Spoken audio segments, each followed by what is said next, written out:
What's going on, everybody? And welcome back to another edition of Generational Sports. Got a little off week last week. I was away on vacation, but hey, back now, better than ever.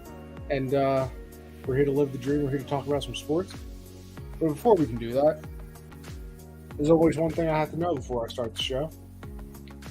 And the fact that my hair is pissing me off is not that, but it's distracting me. But Josh, the thing I care about is you. You're my guy. How you doing there, pal?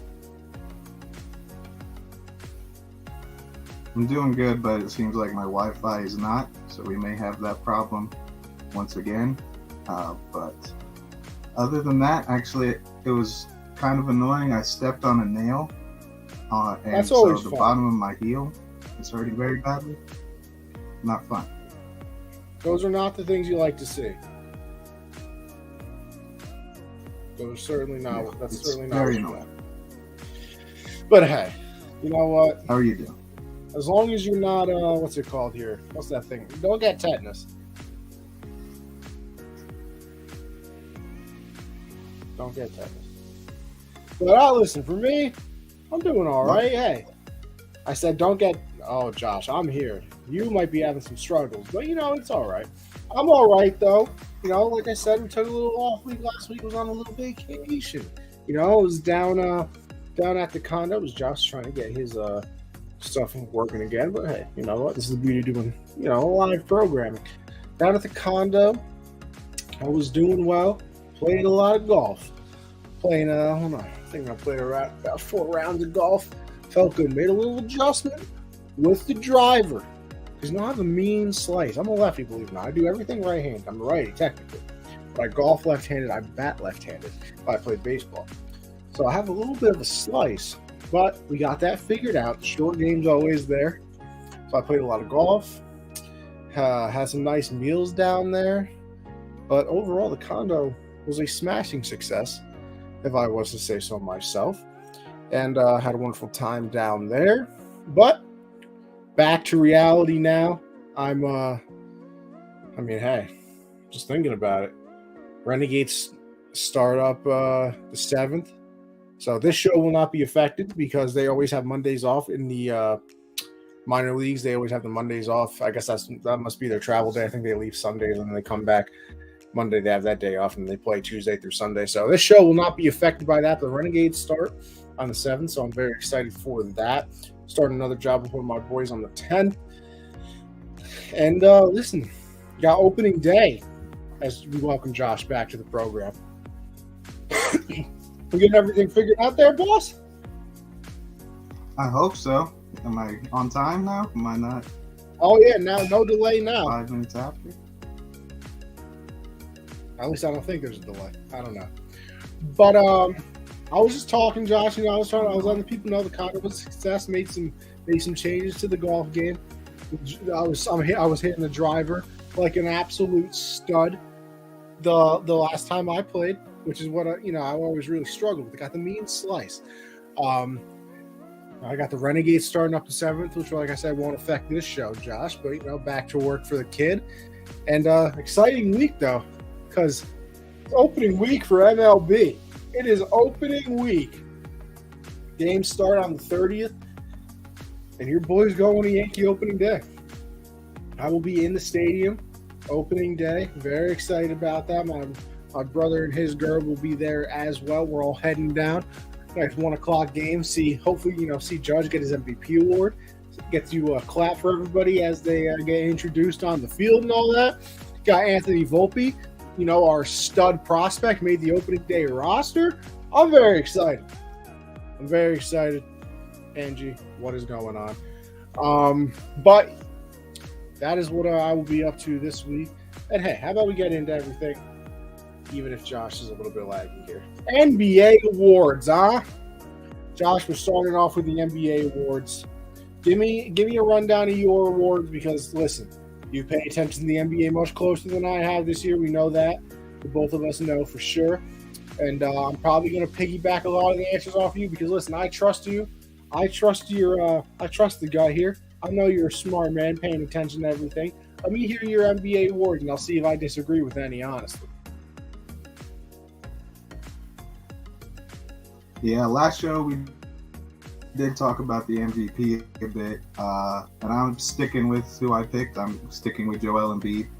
He is out tonight against Denver. I know this was a super hyped matchup between the two top candidates, but he's still my MVP if the season ended right now.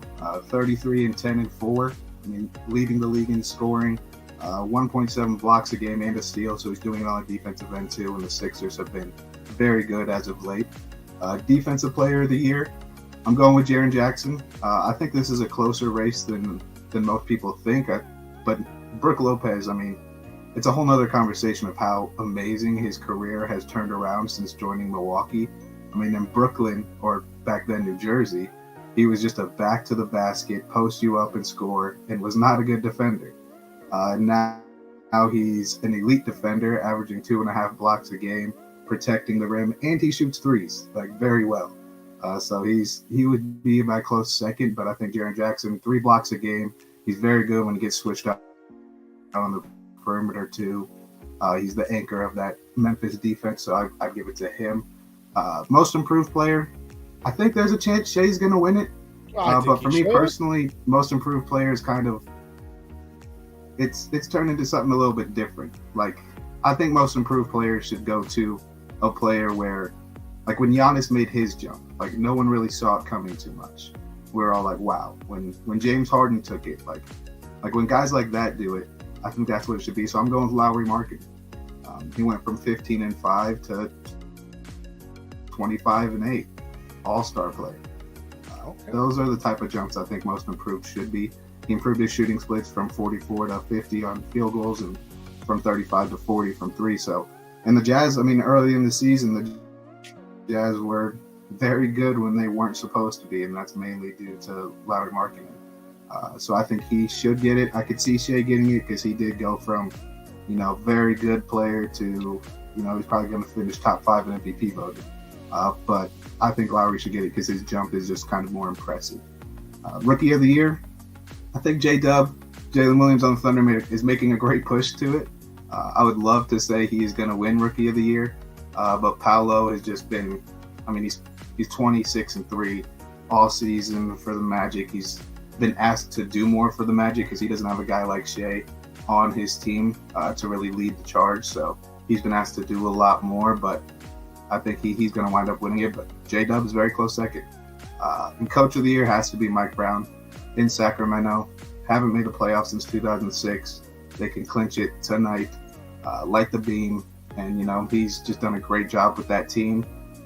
No one really knew what direction they were really going to go in, and now I think he should get the Coach of the Year, number 3 seed.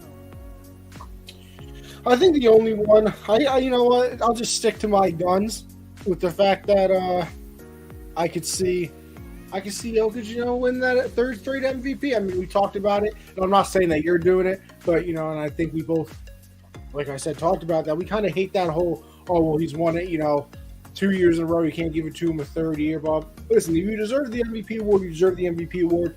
I think he definitely does, close to averaging a triple-double for the year. His team is obviously very, very good.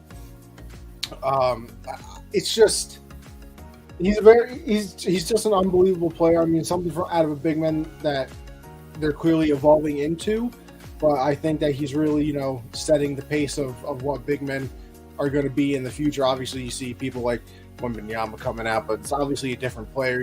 He's got the ball handling, everything like that. Not that Jokic doesn't, but they're just a different build, obviously. I mean, I think that's pretty clear when you watch both of them play. But Jokic is just doing some unbelievable things. I think a third straight MVP is definitely warranted, especially if he does get that, triple-double average, which I don't think is probably going to happen because I believe, Josh, we're running like 6 games left until the play-in, right?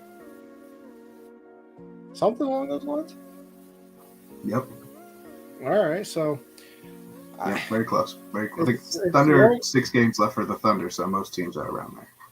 All right, we're getting very close to that point. I'm sticking with our guy Shai to win the most improved player. Obviously, the best player on our team, taking a nice leap into what he is now. And I get what you're saying. I do understand what you're saying with Lauri Markkanen. I'm kind of just being a homer, honestly, because I want somebody from the Thunder to win something. Um, but because I usually, to be honest, do agree with you that I like the out of nowhere stories too. You know, and I also like that with Coach of the Year too. Like I remember, like even last year, if I switched to the NFL real quick while we're before we get into it, like I thought Sarania should have won the Coach of the Year a couple of years ago when the Eagles weren't really expected to do much, and then all of a sudden, go to the playoffs instead of you know somebody who has a very good year, and we kind of thought that they were going to have a good year anyway, and that coach wins it. So I do kind of like those stories, like you do. I agree with you on those terms, but Shy's not one of us. The Thunder, Mr. Oklahoma City. So I'm gonna have to stick with him. But those are the awards. The Western Conference, though. Listen, we might be settled on some awards. We might think some of them are easy. The Western Conference certainly is not. 6 through 11. 6 through 11. All of those seeds are separated by 2.5 games. Josh, who do you think is going to make out? And Josh is gone once again. But hey, don't worry. I'm going to pull up the NBA standings right now. And I'll put those on the screen for the people that are watching. Obviously, if you're listening to the pod, hey, we appreciate you listening to the pod. And if you didn't even know, podcast is available everywhere, okay? So make sure you go listen to the podcast, give us a like, a rating, and hey, by the way, if you are watching on YouTube, though, you can do the exact same thing. Ready? Watch this. Ready? Bang! Like and sub to Dad Reviews, or if you're watching over there on the Generational Sports channel as well, feel free to subscribe over there as well. We appreciate all the people that are watching us. As I pull up the NBA standings right now, I'll just go through quickly the Eastern Conference because we are focused on the West here. But the Bucks, 53-21. Obviously, they're trying to keep the Celtics off with that number one seed. 76ers are there. Cavs, the Knicks, on a little bit of a downfall. You got Julius Randle out here trying to fight Emmanuel Quickly because Emmanuel Quickly's trying to tell him to not get a technical foul. A lot of things are going on. A lot of things. Josh, are you back? It says you're in here audio only, so I don't know if you're, really back or not back. But hey, you know what? If you can hear me and you want to talk at any point, you let me know. But Brooklyn Nets, obviously there with the number 60, the Heat 7, Hawks 8, Raptors 9, and the Bulls number 10. And then we go down to the Western Conference, as we can see right here, and that's what we were really talking about. 6 through 11, all by 2.5 games. You got the 39 and 37 Warriors with the 6th seed, and then all the way down, you got 36 and 39 with the Dallas Mavericks. It's definitely a close race. It's going to be down to the wire, and I don't listen. You obviously got to think that the Warriors are going to make it. I think now that LeBron's back, the Lakers are going to end up making it. So I would lock those two in. I find it so hard to believe that the Mavs wouldn't because they have Luka and Kyrie, obviously. I almost forgot for a second. But if I had to bet my money, the Warriors make it, the Lakers make it, the Mavs make it. That's 3. So let's just fakely here. That's 6, 7, 8. Mavs aren't making it. Who's not making it, Josh? You're a little muffled there, boss. Can you hear me better? A little bit, not really, but I'm sorry about this, everybody. But I think the Mavericks, these 2 past losses against Charlotte, they just haven't been able to get on the same page. Kyrie and Luka just don't look too fitting out there. They traded away all their best wings. OKC owns the tiebreaker with Dallas. And I think they kind of have a tough schedule towards the end. So I think, being a whole game behind when it's this close is going to be very, very tough. So I think Dallas doesn't make it. OKC. Our next 3 games, I believe we have Charlotte at home, Detroit at home, and then we go to Indiana, and then we finish pretty tough with I think we have Phoenix, Golden State, and I know we finished with Memphis. So those, I think, honestly, the teams that are in the play-in right now are the 4 teams that will be in the play-in. I think it's just about order. Okay. Okay. I see where you're coming from. The 4 teams that are in the play-in right now are probably still going to end up being there anyway. I mean, yeah, it's just so weird to think because I mean, obviously you trade for a player like Kyrie Irving, you pair him up with Luka, you're thinking that, you got to make it, but maybe the styles just aren't meshing. I wonder deep down how happy Net fans are. Because it's kind of like if you can't have anything nice, we can't have anything nice. Or no, if I can't have anything nice, you can't have anything nice either. And I kind of feel like that would be what I would be saying, at least if I was a Net fan. Like, Kyrie, you really screwed us over here with Brooklyn. You're the reason, obviously, you left, then KD wanted to leave. So you're the reason that we're, in our position right now. We could have been great. And now he's over there with the Mavs, and they're struggling as well. If I'm an F fan, you got to just have the fattest smile on your face that it's just not going well. Because I think if it's going well, you got to be a little upset. I don't know how you couldn't be. So, I don't know. But that's the Western Conference right now. Obviously, we will see what happens. Man, it is so weird, Josh. You were saying it before. That the Kings can clinch a spot in the playoffs tonight with a win. 2006 the last time. I think that is the longest drought in all of the 4 major sports. I want to say it is. I believe that is the longest drought. Yeah, it was before because I think somebody snapped it last year.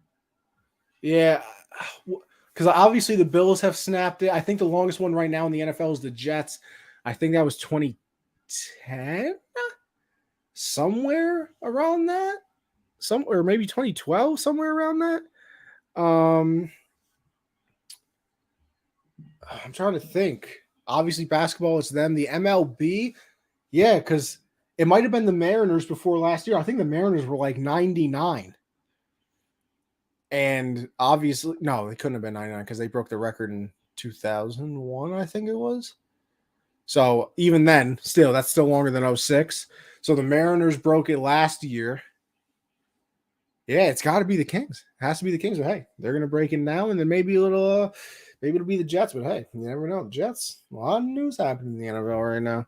A lot of news happening in the NFL that could change that. And with that being said, why don't we go over to the NFL, okay? How about we go to the NFL? Don't worry, people. Josh is still here. He's just on the phone, so you can't see him. You can hear him, but you just got to look at this beautiful face. I would apologize, but, honestly, I think it's just better. But we go to the NFL with the breaking news of Lamar Jackson saying that he officially requested a trade. I believe he said he did it on March 2nd. I'm going to pull up his tweet right now that he posted. I actually still haven't had a chance to see this. So I will be reading it for the first time. So I've obviously heard about it. Everybody when it happened, it was a big story. And listen to sports radio and everything like that. Everybody is talking about it as well. But I have not seen his tweets until right now, which I'm pulling up, and I will share it on the screen as well because we can take a nice reading together. Let's see. This is from Lamar Jackson. He said, I want a letter to my fans. I want to first thank you all for all the love and support you consistently show towards me. All of you are amazing. I appreciate y'all so much. I want you all to know not to believe everything you read about me. Let me personally answer your questions. He continues. In regards to my future plans, as of March 2nd, I requested a trade from the Ravens organization for which the Ravens have not been interested in meeting my value. Any and everyone that has met me or been around me know I love the game of football, and my dream is to help a team win the Super Bowl. You all are great, but I had to make a business decision that was best for my family and I. No matter how far I go or where my career takes me, I'll continue to be close to my fans of Baltimore Flock Nation and the entire state of Maryland. You'll see me again. And he said, Truz. Let's stay connected. Subscribe to my fan page. So, he's out here, out here trying to promote his own thing as he should. You know what? Everybody got to make their money. But he has officially requested a trade. Like he said in this tweet below, he doesn't think that the Ravens have tried to, value him in the proper way. He said he had to make a better decision for his family and everything of that nature.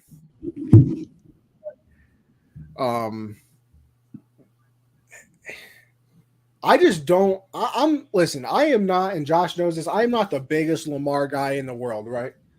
I thought people fell in love with him on That's a an crazy understatement. level. Is it an understatement, Josh? Is it though? It is. It is. I've supported him.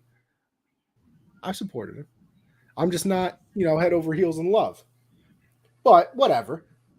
I don't understand how nobody has dropped everything that they're doing and been like, oh my God, Lamar Jackson requested a trade. Let's go find him. Because let me tell you something. If I'm a GM, I'm immediately calling the Ravens. I'm offering almost anything for Lamar Jackson. He's the best quarterback available right now. He has won an MVP in the league. I don't have to worry about, is he actually good, with somebody in the draft. Aaron Rodgers is older. He might only have 2 years left. I would get Lamar Jackson on my team right now. And honestly, I saw that Meek Mill over there putting a little phone call to Mr. Robert Kraft and said, hey, I heard that Lamar wants to be a Patriot. Bill, do me a favor, buddy. Put your pride aside. Put your, everything off to the side. Go call the Ravens and say, hey, the name's Bill. You might remember me. You had a few encounters over the years. I'll take Lamar Jackson off your hands. And offer them whatever they want. 3 first-round picks? Sure. You're probably not going to draft anybody good with them anyway. Do you think it's 3? How much do you think it is? What's the price? The price for Lamar Jackson. If I'm the Ravens, but Josh, here's the problem, right? Aren't we kind of in the same situation with Aaron Rodgers right now?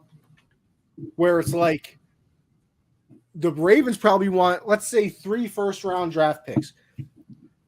The Patriots can be like, he doesn't want to play for you. He already requested a trade. He's not playing on the franchise tag. Why would I give you 3 first-round draft picks? Here's 2 and a 4th-round pick, and you'll be happy with it. Now, obviously, the Ravens can say, yeah, we're not happy with it. Don't care. Lamar Jackson can sit himself on the bench for the rest of his career. We're not trading him.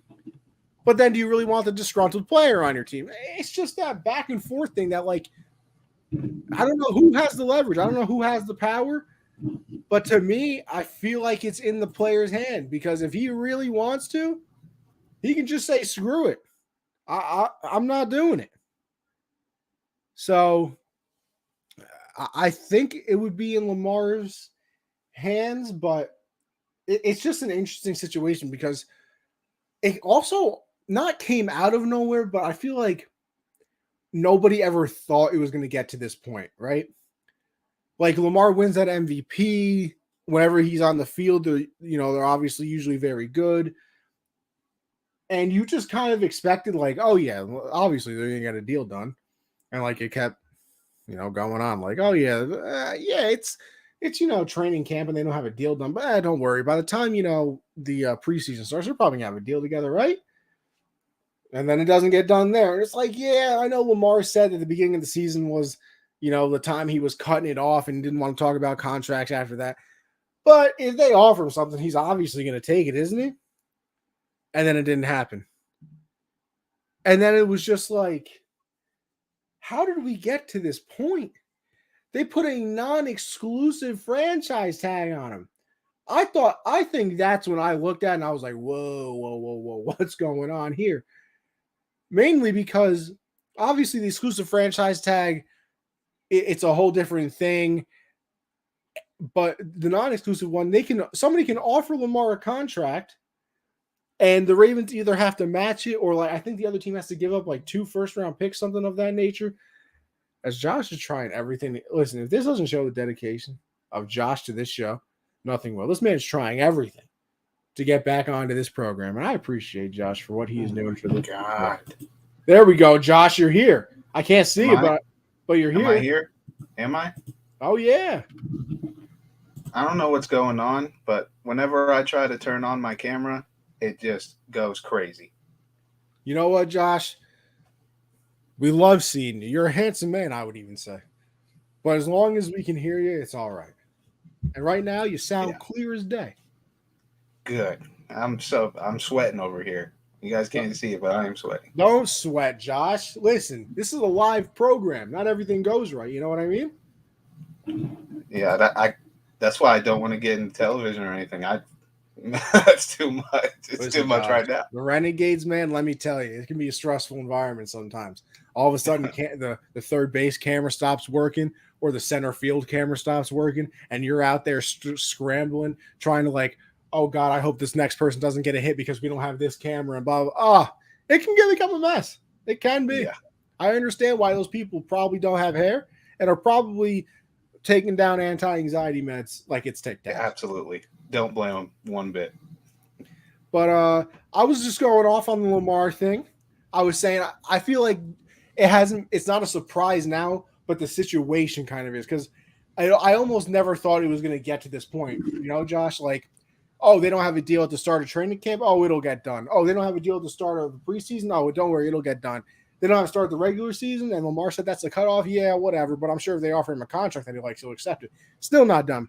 And then the non-exclusive franchise tag, where any team can offer him a contract and the Ravens have to match it or give up, I believe, what is it, like 2 first-round picks or something? I don't know what it is. Yeah, I think it's 2 first, like automatic 2 first if they don't match it.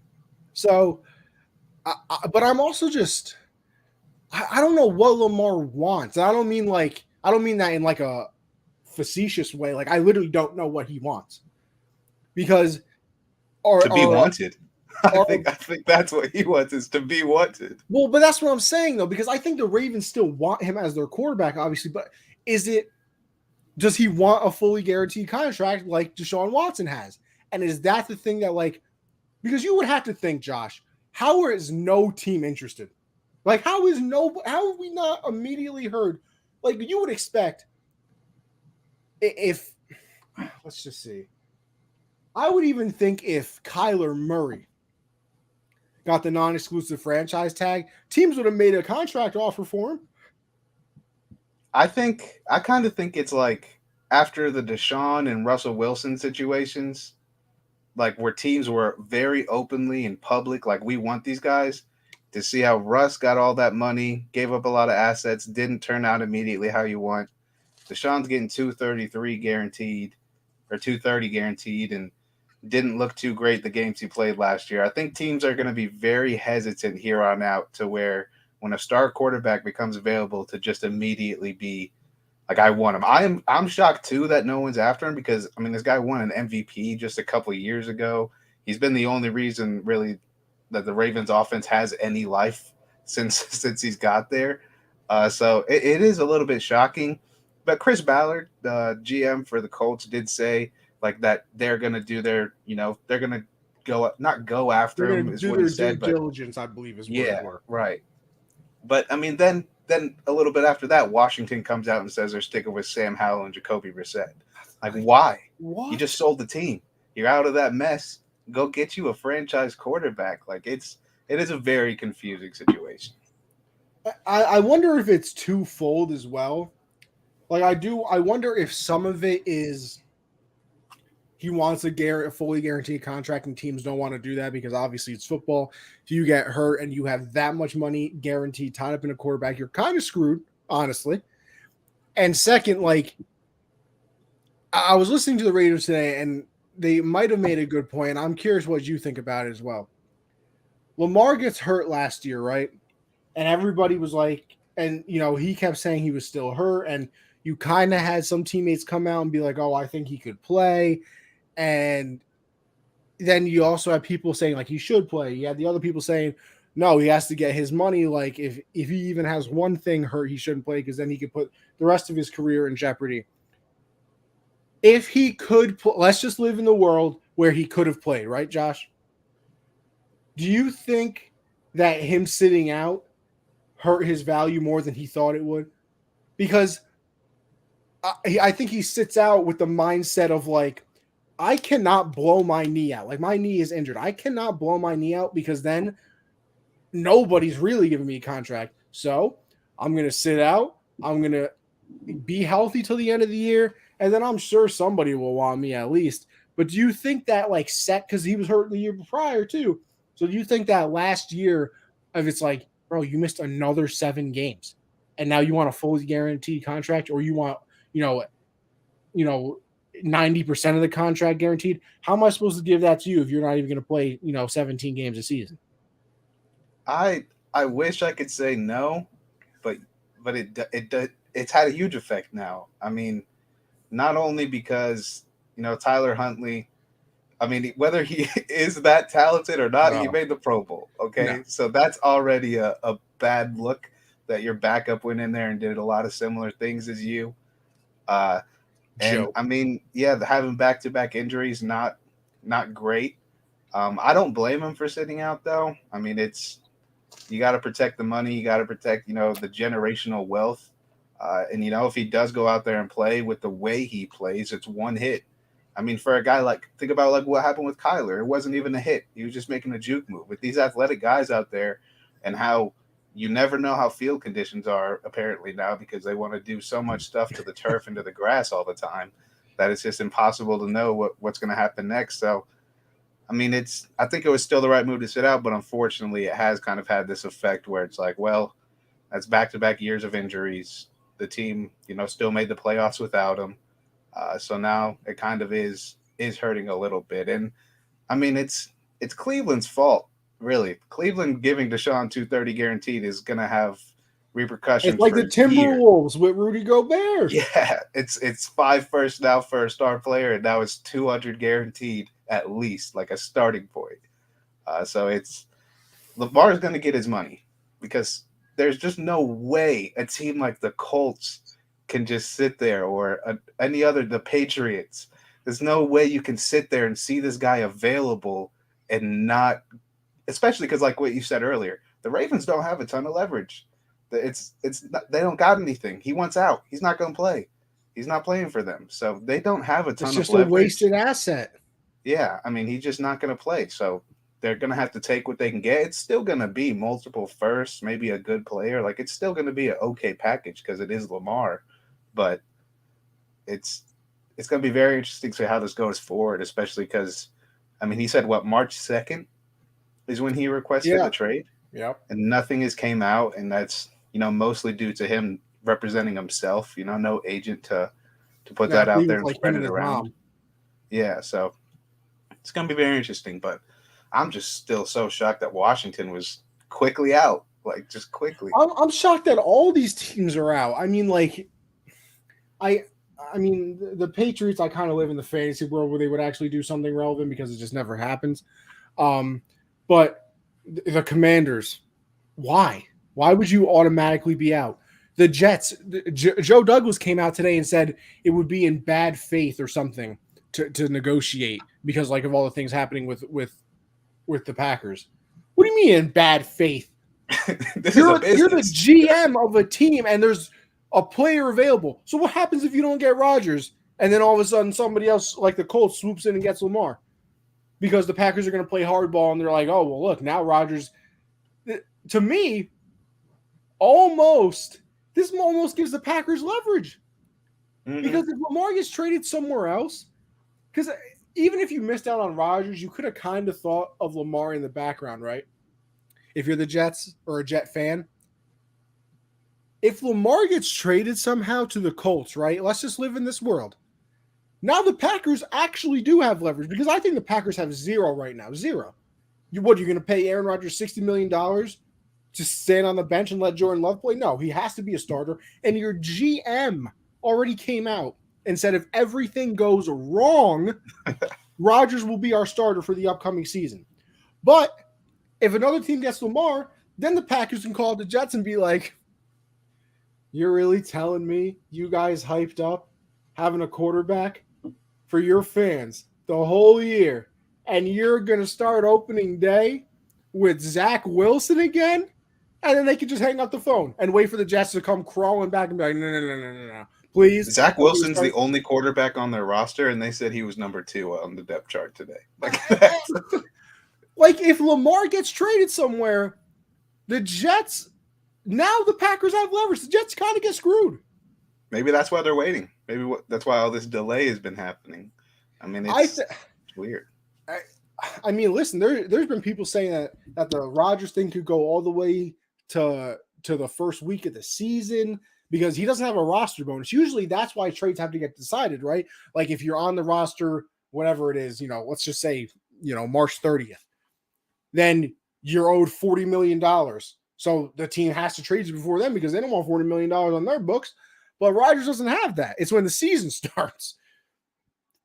So this isn't going to get solved until somebody blinks. It really is.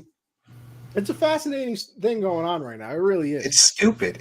You should not be having a standoff when, you're the Jets and you've been begging for a franchise quarterback since Joe Namath, and now what's staring you in the face and all this is happening when you're whoever's going to go and get Lamar, you've been struggling for a quarterback. Like it shouldn't be this Texas standoff to see who goes first. Like make a move. It's a quarterback driven league. Go and get the guy. Look what the Panthers gave up. Yeah. I mean, and that's not even a guaranteed player. Like these guys are proven, established. Whoever they pick could be one of the worst quarterbacks of all time. And they're still taking the risk with all the picks and DJ Moore that they gave up. And these two guys are MVPs, established guys. Like Lamar is young still. Like sure, you could say the injuries, but they haven't been anything that has like trajected his career differently. It's not been, a destroyed knee or anything. Yeah, he didn't have a Teddy Bridgewater type of injury where like his entire knee, buckled underneath him. He hasn't, torn an ACL. He hasn't torn Achilles tendon. Anything. He hasn't had a shoulder issue. Like listen, like you said before, I'm not the biggest Lamar guy, but the fact that nobody is like, hey, what do you want for him? It's just mind-boggling to me. Mind-boggling. Yeah, it's very bizarre. Very bizarre. And then, you start listening. I don't know if it's happening, but you start getting into those collusion talks. Yeah. Where maybe it's not like an official thing where like each owner texts each other. Obviously, we're like, hey, don't give this guy that because then we're all gonna be screwed. But like I do wonder if it's like that silent look of like, at the owners meeting, somebody's like, oh, yeah, we're talking to Lamar right now. We're thinking about giving him, fully guaranteed contract. We really like him. Oh, the owners just look at him and give him a death stare. You almost they don't want that. There's got to be. There just has to be. Lamar is too good to just have nothing happen. Like, you're telling me, like the Falcons, they need a quarterback. Isn't Lamar from that area? Yeah, he's from Georgia. Like, they're just not interested. Oh, yeah. Even player, it's crazy that only things happen. Like the Dolphins safety Sean Elliott even tweeted out Lamar to Miami. Like, and they just picked up Tua's 5th option. So he's like, he even knows, like, hey, why are we not going and getting this MVP? It is just, and I mean, I guess certain teams, obviously can't do it because you are going to have to give him a big contract. Obviously, that's part of the, stare down that's going on right now. But it's so weird that, because here's the thing, Josh, like we look at certain things, right? And we're like, I can't believe that they would do that with like the Browns and Deshaun Watson, like a fully guaranteed contract. But there's always one person that will do that. Like there's always that one owner, like in every single sport. Like nobody would ever, trade 5 first-round picks for Rudy Gobert. Oh, never mind. The Timberwolves just did it. Nobody would give, this player in the MLB 10 years and $400 million. That's a terrible contract for the later years of his career. Oh, look, 13 owners tried to do the exact same thing. Like there's always at least one owner. And the fact that there's nobody right now that's like, hey, Lamar, you have an MVP. Our quarterback situation sucks. You want to come play for us? What's the funniest part is the only team that kind of did, the owner was like, it's not up to me. It's up to Belichick. Yes. Like, that's so funny. Robert Kraft literally said, oh, yeah, that's up to Bill. Like, what are we? You You're own the the team. owner. You could walk into Bill's office and listen, has Bill been there a long time? Has he done great things for us? Yeah. But you could walk in and be like, listen, Bill, I want Lamar. Go get Lamar. And what's Bill going to say? No? I mean, I guess he could, but then you could say, okay, leave. Yeah, that's a crazy situation. Like I said, I am literally flabbergasted. Yeah, doesn't make a lot. I think draft night, though, a lot of questions will be answered. I think that's where we're going to see some crazy trades, crazy ones. Because, I mean, there's so many, well, not so many, but two giant names that we're just like, all right, when's it going to happen? Like, I think draft night, that's why I think A.J. Brown waited to get drafted and, Hollywood Brown, because, you could trade that pick right now, or you could wait till draft night when you're on the clock. And if the guy you wanted isn't there, then you pull the trigger on the trade. If he is there, then you draft the guy. That's why people like you got to wait to see if the guy you want is there, or if let's random situation. Jalen Carter falls very far. Like if he's available and you traded that pick already, you're kind of screwed. I think that's what the Jets are going to have to wait for. I think that's what's going to happen with Rodgers because they have to. I think what's holding the trade up is that the Packers want the 13th overall pick, and the Jets are like, "Are you out of your mind?" Like, no. Yeah. And I think that I think the 13th pick is going to come around, and you're all of a sudden going to have a trade. Because I think that's when the Packers have to blink though, because like. I don't, but then again, I don't think the Jets want to give it up. So then the Jets wouldn't blink, and it'd be like, okay, well, too bad. We already picked somebody with this pick. Looks like you really can get to have fun with $60 million and Rodgers sitting on the sideline. Yeah, I think it's. I don't think it'd be weird for the Jets to give up that 13th pick, though. Very weird. The 13th overall pick has the same number of Pro Bowlers or something like that in the last however many years as the number one overall pick. The NBA also 13 is a very good pick. Kobe, Klay Thompson. That's weird. 13. Who said 13 is an unlucky number, huh? Very lucky. Alex Rodriguez wore number 13. Unbelievable. They're lying to us, Josh. They lied to us. All right. But we go from one quarterback to another one that we've, obviously mentioned a few times as well, though. And that would be Mr. Aaron Rodgers. Because he went on Pat McAfee. Obviously, if you haven't been living under a rock, you would know that he went on the Pat McAfee show, said, yeah, I wanted my intention to play for the Jets. And now, like we've been saying, it's kind of just that waiting game. But the real question is, Josh, do you think that they become immediate contenders if they trade for Aaron Rodgers and they get him? I don't. I know it seems like they should. Very good defense last season. Got some young guys. Brought in Alan Lazard, Mecole Hardman. But there are a couple factors that I don't think. Interested. Odell is interested, but he's been interested in 20 teams for over a year now. So I don't know how much there is there. Point you make here. But the lesser factor I think is we got to see what Breece Hall looks like when he gets back. That's a very important thing. I have full faith that he will be, as good as he was before the injury last year. He's young. He's I want to say generational talent, but he's a special talent. He's up there. Like we still got to see it, but from what he showed last year, it was like he's different from other players. So we got to see how he comes back. But I think the major factor is how does Rodgers get along with these receivers? Obviously, him and Lazard, good connection in Green Bay. But Garrett Wilson is young. We know that Aaron Rodgers likes guys that know that are experienced. They know what to do. They know their jobs. They know what to do in certain situations, especially 2-minute drills late in games. He needs guys like that. I think Garrett Wilson's a very talented receiver. Obviously, got taken very high. I think he was the first receiver off the board last year.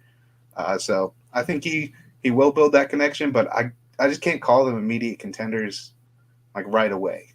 It does help having Nathaniel Hackett back with Aaron Rodgers. That is a huge deal for Aaron too, to have someone he's familiar with, an offense he's familiar with. But I think it's just going to be how Rodgers gets along with his receivers, because that was the biggest issue this year. So I can't call them contenders immediately.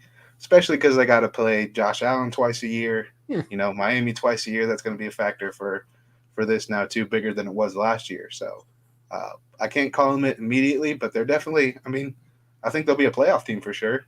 But contenders, I don't know. With year one, it's going to be interesting to see. I would say that if the Jets get Aaron Rodgers, they're contenders. I think that they would move up to like 4th or 5th potential for the Super Bowl odds. I really do. Obviously, it pains me to say as a Patriot fan, but being realistic, you have an unbelievable defense, obviously led over there by Sauce Gardner, Garrett Wilson. Listen, offensive and defensive. You're going to have Breece Hall coming back, who is going to win the Offensive Rookie of the Year. So, I mean, you basically have 2 Rookie of the Years on your offense and 1 on your defense.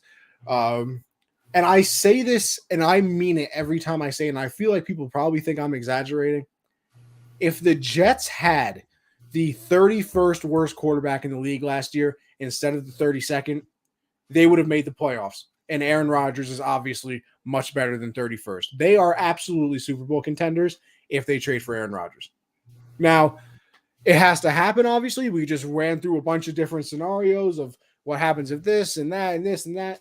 Obviously, missed any of that, make sure you go back and listen to the pod. Or, hey, if you're watching the YouTube video, you can just go back, rewind a little bit. But I think you got to immediately put him up there in the contender spot because where at though? It's Chiefs, Cincinnati.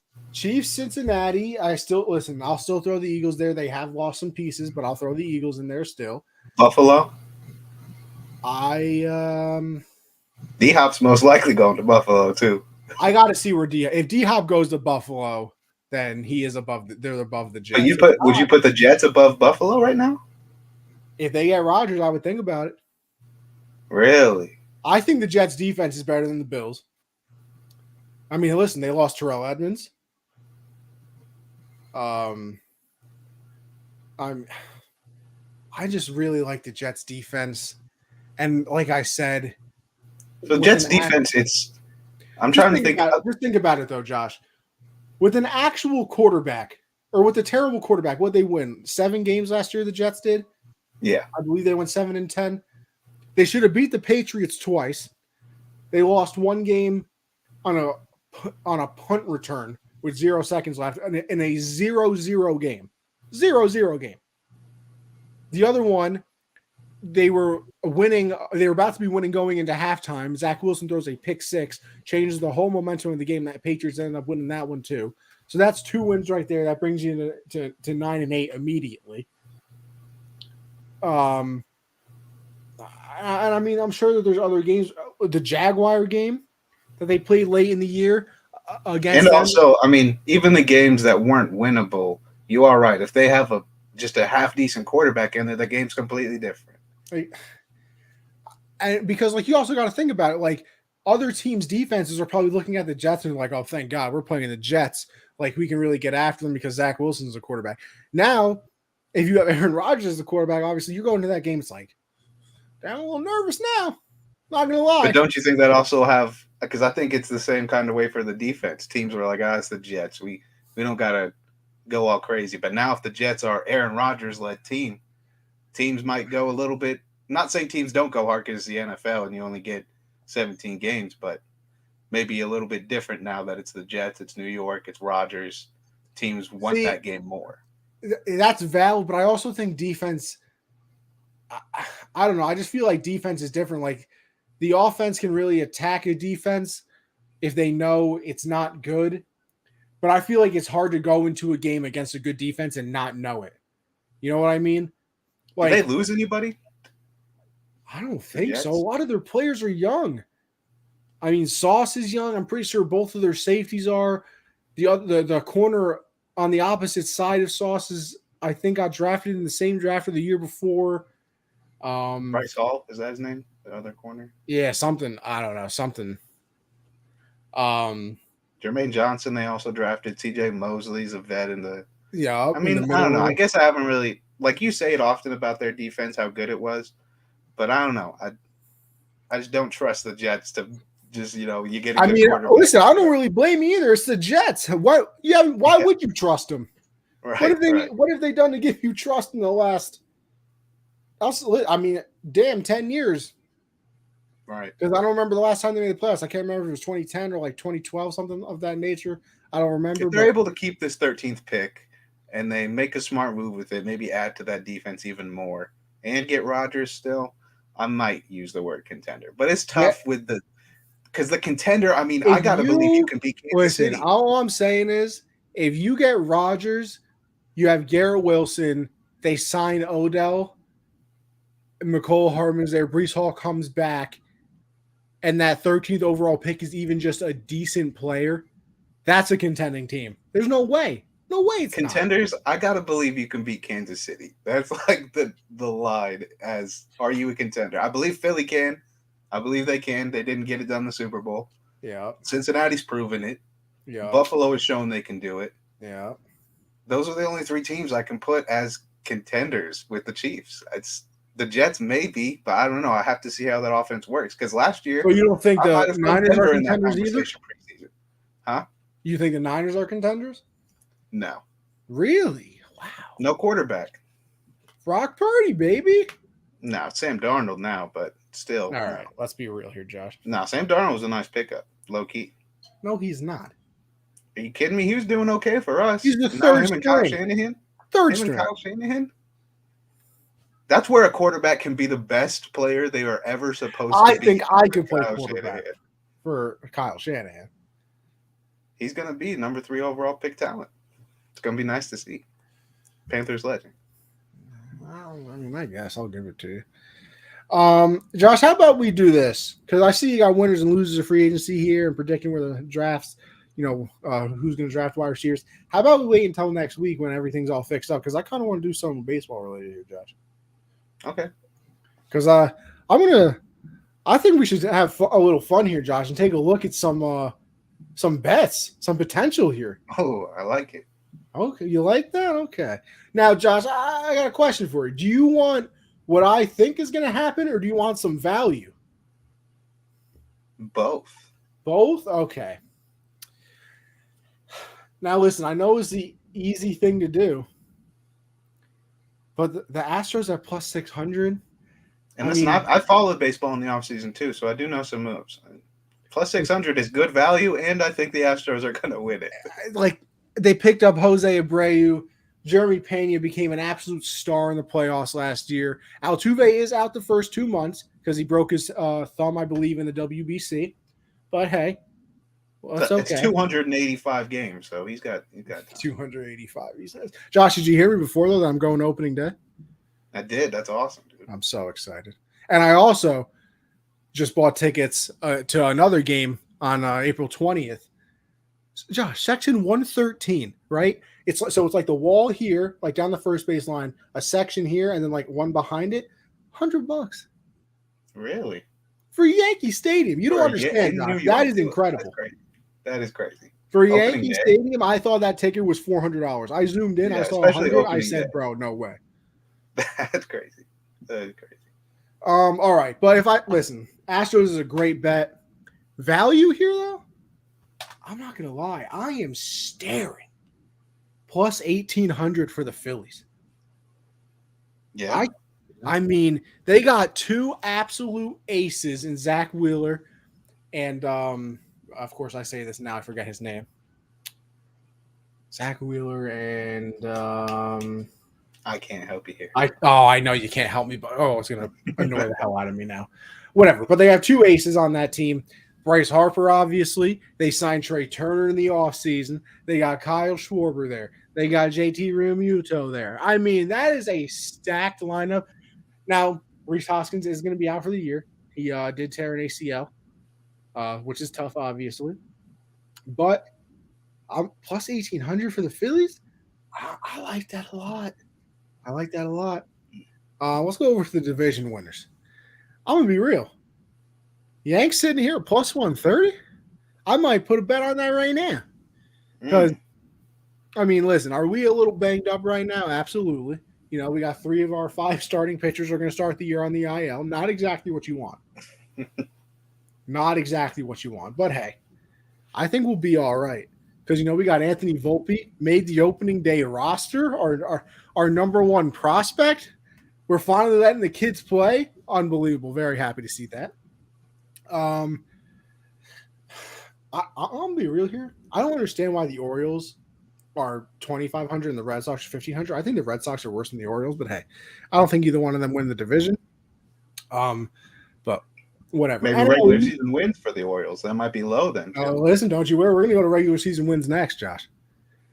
NL East. This one is too close for me to call. I'll be honest. I like the value of the Phillies for the World Series, and honestly, the value here for them to win the division is nice too. But I just don't think they will win the division. But they are a team like you get hot in the playoffs, you just really wouldn't want to face, which is why I could see that value there. But I mean, between the Braves and the Mets, I wouldn't be confident in placing a bet on either one of them because I think it is one of those two, but I don't know who it would be. Obviously, the Mets lose DeGrom. They go and pick up Justin Verlander. Now, they did lose Edwin Diaz for the entire season because I believe he tore something in his knee celebrating at the WBC as well. That's the trumpet guy, right? That is the trumpet guy. Oh, that's tough.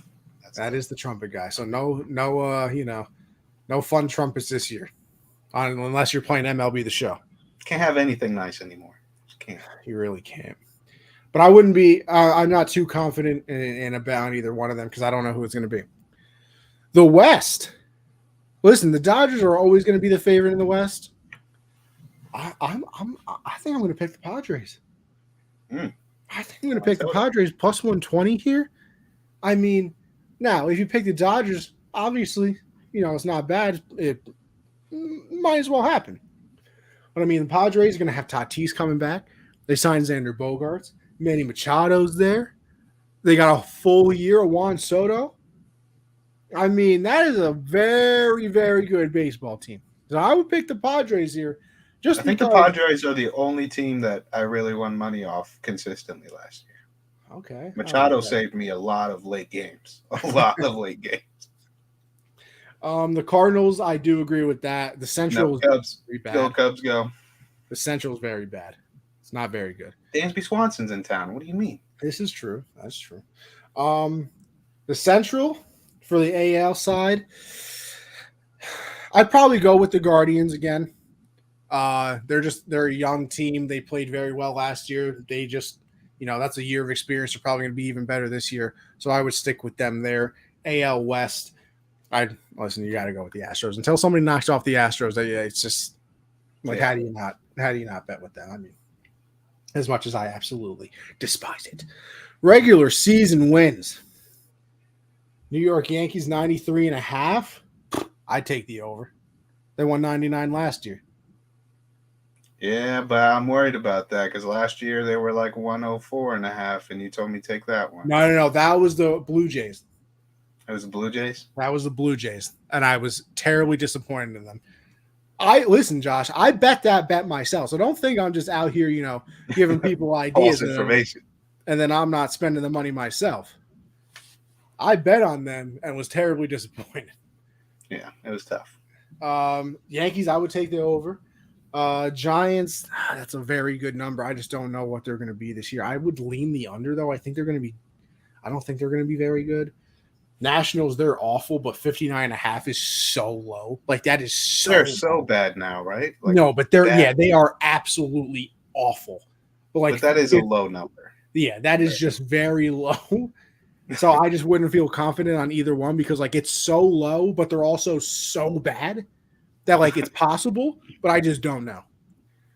Braves 94.5. I mean, they're like a 100-win machine now. I would probably take. How many teams normally win 100 games a year? I think last year. Let's see. I think the Dodgers did it last year. The Mets and the Braves did it last year, and I think the Yankees had 99.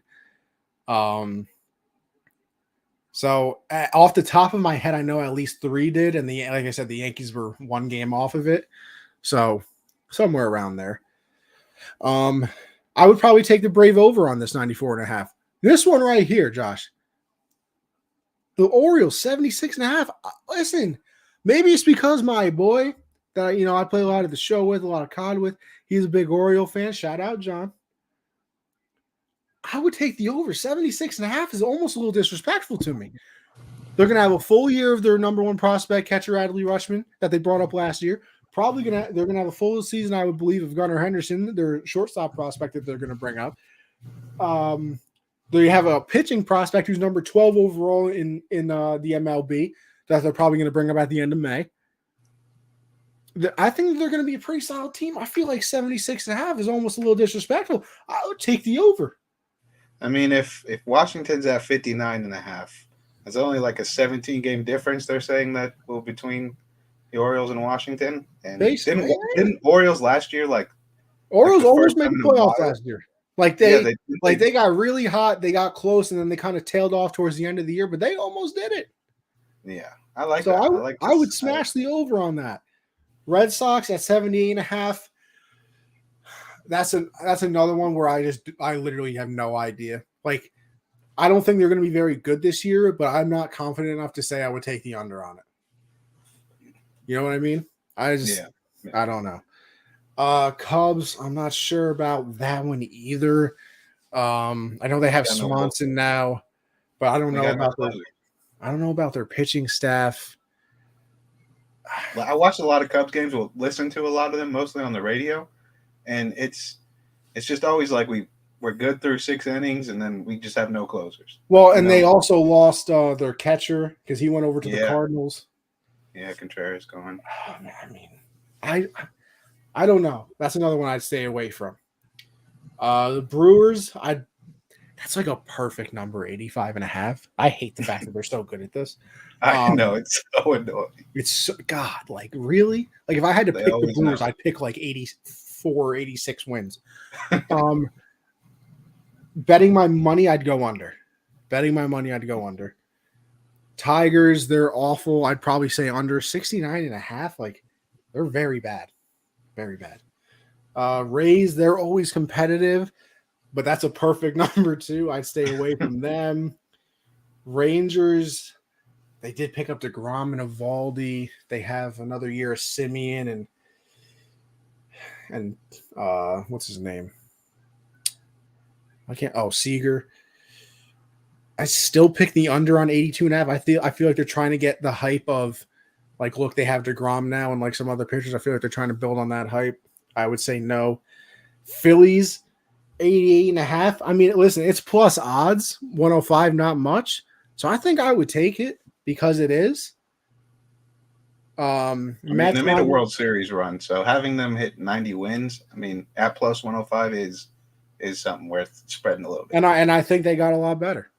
Mets at 91.5. I would absolutely take that over. Blue Jays, I thought that they were going to be so good last year, and they disappointed me greatly, so I would stay away from them because I hate them now. Rockies, I don't know. Marlins,